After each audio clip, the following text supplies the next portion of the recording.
Amagosa Eastern Cape Liquor Board kunye namapolisa avukele kule ndawo yentselo ikwilokisha seZwide bekukhangela ukuba le ndawo inawo amaphepha asemthethweni. Eliphulo lijolise ekufundiseni nokwehlisa izinga lentselo ingakumbi kulutsha.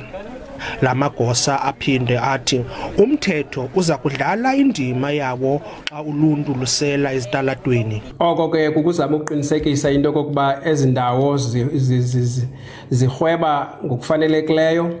Okwesibini ziyayilandela imithetho yelicenses zazo. We've identified a couple of hotspot areas in Nelson Mandela Bay. Major General Nkata, who is the district commander for Nelson Mandela Bay district, have chosen this route to have special operations.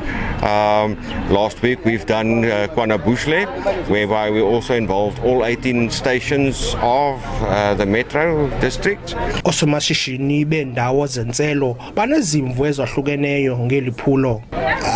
Liyankhankasweni wena bhuti wami uyabona ngoba ingxaki kaloku le nto yitsho bona ba asibanida sibadinga ukumoshakala simoshakalelwa abafiki ngezi numbers bafika ngazo namhlanje.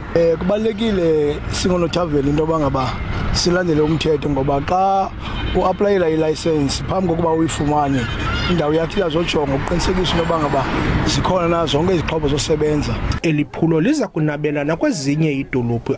Ndinguzolani Moya weendaba ze SABC ndiseGqeberha.